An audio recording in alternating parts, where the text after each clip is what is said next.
He sent you as sheep amongst wolves and advised for you to be therefore wise as serpents. Hello, my name is Major Mike Webb, the candidate for Arlington Public School Board in Arlington, Virginia.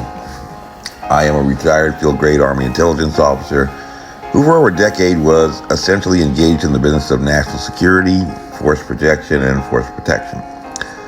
The official position of the Arlington Democrats and the Progressive Voters Guide is that I was opposed to the government response to the current public health crisis, which distinguishes me from the Arlington GOP, who supported the lockdowns, facial coverings mandates, and current vaccine mandates. So at the outset, I should disclose that I am not a member of the Arlington GOP, have not been endorsed by the Arlington GOP, and have been expressly rejected by the Arlington GOP, who you may interpret as being opposed to any views or thoughts expressed in this video. And for the record, according to most local news reports, I am an unabashed conservative, a pro-life advocate and activist, and an evangelical Christian who the president might describe as ain't really black. Clearly distinguishable from the Arlington GOP, whose former chairman, Matt Waybrough, famously said in 2016, "We are not a church." And I believe that speaks for itself. But to assist in visualizing the ideological spectrum, just think of Arlington GOP and Arlington Democrats to the left of Major Mike Webb. After leaving the Special Operations community, where I was assigned to the elite 75th Ranger Regiment as a legal specialist, engaged in legal support, to a rapid deployment elite light infantry quick reaction force, ready to deploy anywhere in the world within 18 hours, I was accessed by the military intelligence branch and assigned to echelon above Corps Strategic Counterintelligence, where I served as the most junior commissioned officer to have ever served as the aide-de-camp to the commander of all Army Strategic Counterintelligence in the continental United States, with a follow-on assignment as the Group Operations Officer, also the youngest ever commissioned officer, for that strategic counterintelligence activity, possessing the highest levels of clearance. And this unique perspective, I might add, rejected by the Arlington GOP, forms the basis of my analysis, a political party, as I stated, which could be described as to the left of me on the ideological spectrum. Insofar as the Progressive Voters Guide has identified my pro-life advocacy and activism, distinguishable from the Arlington GOP, I might add, in my race for Arlington Public School Board, I have had the unique opportunity for about a half decade to observe the activities of Planned Parenthood and pro-abortion activists in the National Capital Region from the perspective of a trained tactical intelligence analyst. And on January 6th, in fact, I was at the ellipse and on Capitol Hill conducting pro-life activism and advocacy during what has been popularly described as the insurrection, and where I had a unique vantage point to observe those events, and where I did not observe any persons associated with the Arlington GOP, again because we are ideological opposites. So to the extent that psychological operations played a significant role in the events that transpired on January 6th, and I can confirm that from personal on-the-ground observation, the topic of many congressional inquiries. As they unfolded, I decided to create this video series to describe the tactics, techniques, and procedures of the progressive activists generally, and also on that day, to present a better picture of their posture, disposition, and strength, so as to better equip and enable other conservative activist leaders who may encounter these tactics, techniques, and procedures, or as we say, TTPs, while engaged in advocacy and activism, so as to provide them a fuller situational awareness of these threats as they arise, to be able to catch it, check it, and change it. Because like on January 6th, situations that arise when engaged in activities that might trigger a response from progressive opposition, such as Antifa, may appear to one less familiar as completely random and unplanned. maybe even emotionally, but are actually the conduct of planned operations directed at a specific objective. And you're in a better position if you understand how that is coming at you in your environment. In the Army, we emphasize a keen sense of situational awareness for force protection and often advise soldiers to stay alert to stay alive. An organized opposition always operates with a decided advantage over you and will accomplish their objectives unopposed by you when engaging against a soft target, naive and unaware that their blindness is being exploited to their disadvantage. A newly commissioned lieutenant attending the basic officer course at Fort Huachuca, Arizona for tactical intelligence acquires a few basic fundamental skills that are applicable for analyzing a broad array of problems that may present themselves in the planning and conduct of operations. And one part of that about 6-month course of instruction is developing an ability to identify threats on a battlefield, including signature items like weapons and vehicles and aircraft, which is actionable intelligence for analysis that can better enable leaders and planners to perform effectively in the accomplishment of a mission. So let's begin by discussing something with which most activists are familiar: the usage of signage during the conduct of demonstrations. At some point or other, anyone, and I do mean anyone who has taken part in an organized demonstration has probably carried a sign, may have assisted in hanging signs, and has observed many signs on both sides of the ideological and political spectrum when engaged in demonstration activities, but may not have a clear understanding of what these essentially field assets mean, their purpose and function, and how they are utilized in what is essentially information warfare, which can, on occasion, trigger emotional reactions with the potential for violent confrontations, which most often tend not to be spontaneous occurrences, but rather well-planned and rehearsed provocations by persons who have some level of professional training. And to the extent that you are unaware, you are the most vulnerable and susceptible to exploitation and manipulation. If you're ever invited to a poker game and don't know who the sucker is, it's probably you.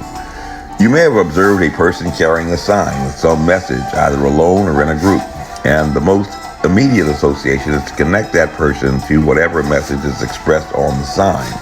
A perfectly natural reaction and normally a reasonable expectation, but this expectation of yours becomes an advantage to your adversary in the field where your perception may not be aligned with reality.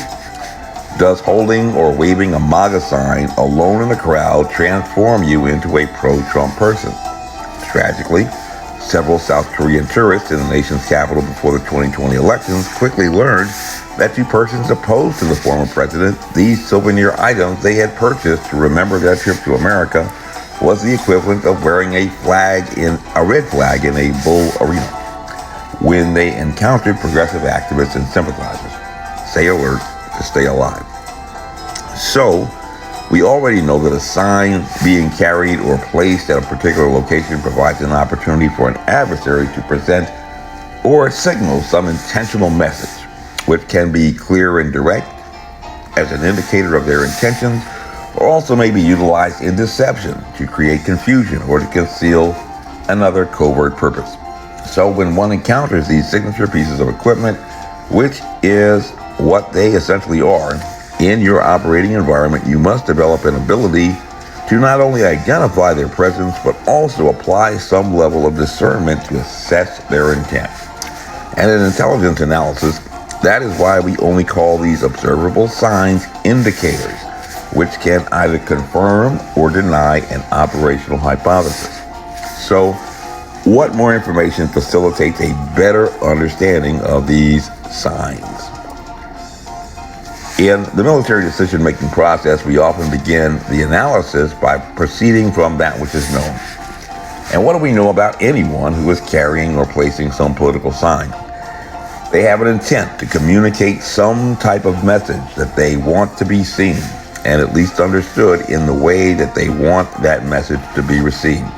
So, even if it cannot be readily determined what the intent of an actor is when utilizing political signage, it is clear that this person, even at the most basic level, is some type of activist, has some type of investment, and particularly by their presence in the operational environment, you can develop some further understanding of their particular disposition. Do they require the support of a group, standing together with a group that subscribes to their views? Or are they a loner, standing alone? Does their signage and or conduct within the larger group appear to stand out? These are visual clues within the operational environment to better enable discerning leaders to assess threats, anticipate contingencies, and formulate plans for action on the ground. Recall that intelligence, at least in the military, drives the mission cycle, and by possessing a constant intelligence collection plan, a leader is better enabled to avert threats and exploit opportunities that may arise in a dynamic, often rapidly changing operational environment. During the events at the Ellipse and on Capitol Hill on January 6th, many PSYOP operators were very visible, at least to the trained eye, but not with signs as much as through apparel and even costumes that provided signals to the crowd, almost unconscious for most. The clothes that we wear are also indicators that can better enable leaders to assess conditions as they arise in the operational environment. Persons engaged in drama are very, very familiar with this whole aspect of costumes and props. And on January 6th, even before events began at the Ellipse, one may not have recognized their function, but multiple persons, many of whom are now recognizable in the news, made themselves very visible to others, and for the most part were adorned in very militaristic and aggressive costumes, and were attracting attention to themselves even before anyone began to assemble for the rally. And these were what we may describe as the hawks, or the more aggressive elements in the crowd, attempting to provoke some sort of emotional response, who were there with a specific purpose. Similarly, some may have noticed, even before the event, certain other individuals adorned in less militaristic costumes, more like Disneyland characters, but just as flamboyant and attempting to attract attention to themselves. And these were the doves, most of whom were observable and very visible in the throngs of persons who decided to return from the Capitol while others remained. They had gone down to the Capitol with the group and came back. And a distinguishing characteristic that separated the personality types, intriguingly, of the hawks and themselves, the hawks and the doves, was that while both demonstrated an ability to attract attention to themselves and draw crowds, your doves tended to be psychological loners and were actually seen parting off from the group that they were even walking with back from the Capitol, off into the distance, and not as adapted as the hawks in personal interactions, more like extroverted introverts, uncomfortable with engagement on a personal level with other people, personally. In later videos, we shall delve more into these aspects of mass demonstration events to better enable you, and especially leaders, to understand your operational environment, particularly when encountering opposition, most of whom I have found have had at least some rudimentary level of training, which is very, very consistent with Marxist and Maoist doctrine, and which has, for myself as a retired intelligence analyst, served to validate assumptions and better understand the threat over the course of about 5 years as an activist and advocate in the National Capital Region. This briefing is unclassified, as you were. My name is Major Mike Webb, and by God, I am running for Arlington Public School Board. Let's keep Mike Webb away from our schools. Honest. Carry on.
This advertisement was authorized by Mike Webb.